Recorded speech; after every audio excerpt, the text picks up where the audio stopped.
நம்ம இவ்வளவு அதிகாரம் மிக்கவர்களாக இன்னைக்கு சுதந்திரமா நம்மள இருந்தாலும் அந்த இடத்துல நம்ம என்ன பண்ணிட்டு போகிறோம், ஒரு சப்ரஸ் ஆகக்கூடிய நிலை தான் இன்னைக்கு இருக்கு இல்லையா? அதே மாதிரி கல்லூரியில எடுத்துட்டீங்க அப்படின்னா இன்னும் நிறைய எய்டட் காலேஜ்ல இன்னைக்கு எல்லாம் மாறி இருக்கா என்னன்னு எனக்கு தெரியல.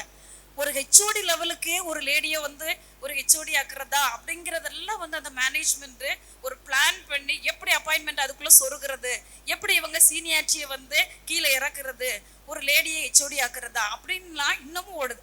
ஒரு மீட்டிங் நடுங்க மேடம் சொன்ன மாதிரி ஒரு போர்ட் ஆஃப் ஸ்டடி, ஒரு எக்ஸிக்யூட்டிவ் மெம்பர்ஸ் இருப்பாங்க, அங்கே அட்மினிஸ்ட்ரேட்டிவ் பாடிஸ்ல இருப்பாங்க. எத்தனை பெண் அங்கே இருக்காங்க? ஒரு மீட்டிங் ஒரு சங்க மீட்டிங்காகவே கூட இருக்கட்டு, இன்னைக்கு நம்மளுடைய தினம் என்றனால இத்தனையும் பெண்களாக அமர்ந்திருக்கிறோம். ரொம்ப சந்தோஷமா இருக்கு. அப்படியாச்சும் கிளாரா ஜெட்கின் அம்மையார் உழைக்கும் பெண்களுடைய ஒரு மாநாட கூட்டி இன்னைக்கு நம்ம உழைக்கும் பெண்கள் நம்மளுடைய உரிமையை, உழைக்கும் பெண்களின் சாதனையை அவர்களை போற்றுவதற்காக ஒரு நாளை கொடுத்திருக்கிறாங்க. ரொம்ப சந்தோஷமா இருக்கு. இன்னைக்காவது எல்லாரும் பெண்களா இருக்கிறோமே அப்படின்னு. அப்படி ஒரு போறதுல எத்தனை பெண் அங்க உட்கார்ந்து இருக்கிறாங்க?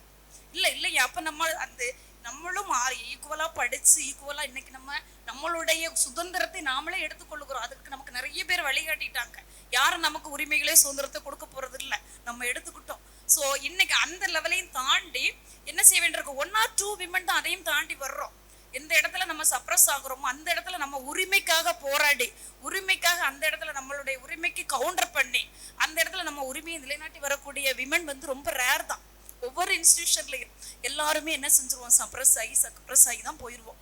ஒரு ஒர்க்குன்னு எடுத்துட்டாலும் இன்னைக்கு ஒரு 4 பேர் ஒரு டீம் போட்டால் அந்த ஒர்க்கை கம்ப்ளீட் பண்ணி ஃபினிஷ் பண்ணி கொடுக்கறது யாரு?